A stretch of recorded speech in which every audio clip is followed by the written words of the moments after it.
Good morning guys, how are we all doing? So Dan from Trading with Dan here. Welcome to our Bitcoin morning update. So if you guys wouldn't mind smashing that like button, and we will go straight over to those charts. So yeah, you can see we've still got this pennant going on, looking like we've sort of broken out of it, but we've got no real follow through or acceleration in the price action. So yeah, we'll have to monitor that closely. Not too much has happened though, realistically, overnight. Just literally we're playing within this pennant in a tightening range, as you guys can see. So are we going to get some Friday action or some weekend action? I'm actually expecting some moves in the stock market today, potentially into Friday's close, into today's close.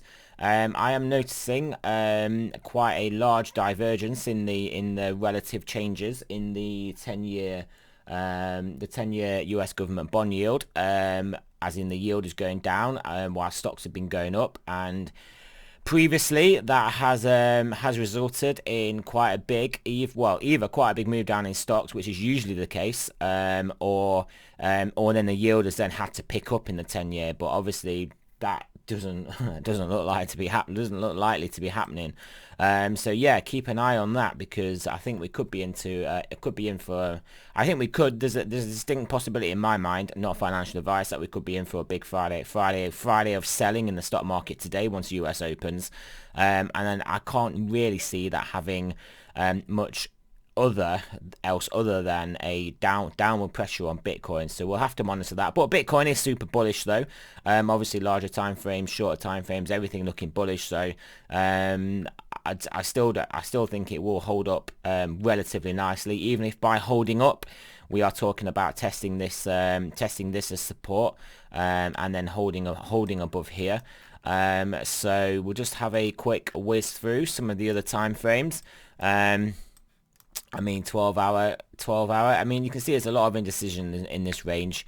We are kind of stuck. There's obviously buying pressure holding us up mid-range, but then there's obviously clearly selling pressure that's not allowing us to break up to the next level. So the market's currently in a bit of a state of equilibrium, a bit of digestion of obviously this massive run up, and yeah, we're obviously going to have to make a decision at some point, because like I said, Bitcoin does like its BART movements, but this is a bit of a more larger time frame move for any sort of manipulative shenanigans such as that. So over to the 4 hour. This is what I was talking about in last night's video. 4 hour, time to cool off, time to reset, and then once it starts driving, if it starts driving back up again, if price action starts to look stronger again, then I mean that could really give us the impetus to break to the upside here. Over to the 12-hour Stokes as well. Yeah, just look at that. You don't really see that too much. I mean, yeah, here we go. We won't really look much further back than this. This takes us back to the end of 2018, which is a long enough sample size, isn't it, really? But look, you can see this is definitely interesting stochastic movement. So yeah, more just a curiosity really, rather than to read much into it anyway. I mean, all it really means is that we are just holding up strong basically, and these larger time frame stochastics aren't really cooling off. But eventually they will cool off. Eventually they will have to, and it will be a case of where Bitcoin is price wise when that happens. Today looking a bit toppy. I mean, maybe that's what we're waiting for, these 2-day and this 3-day, to top out, and then that will then release these 12-hour, 10-hour, daily, even potentially will get released from obviously the upward pressure, the upward drive from these larger time frame Stokes. And then when that does happen, if those large time frame Stokes start to top out again, it's not necessarily curtains for Bitcoin, because they can then obviously reset after this move has been digested and held at a higher level, and then drive back up again. But obviously that's a longer time frame move, and that's the sort of move you would expect would accompany a move down, a back test, and then a move up in just in typical sort of bullish at market price action. It's never up in a straight line, as you guys I'm sure will be aware. So that is it really.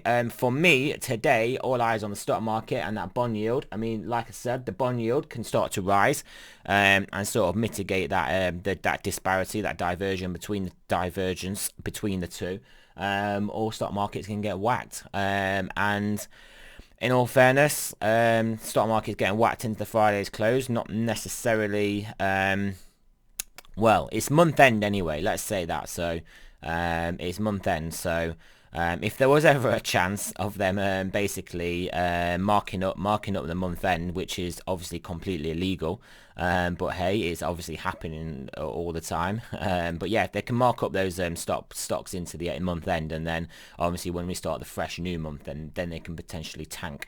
But that, to be honest, to me is the market dynamic behind this divergence between the bond market and the stock market, is that I feel like they're getting jammed up into, they're getting month end mark. We're getting a month end markup in stocks basically, and then clearly once that month is over, then that that pedal comes off that gas. So, but yeah, there we go, guys. So thanks for listening. Remember, this is not financial advice. I'm not a financial advisor. Always do your own research, and I will speak to you guys later today.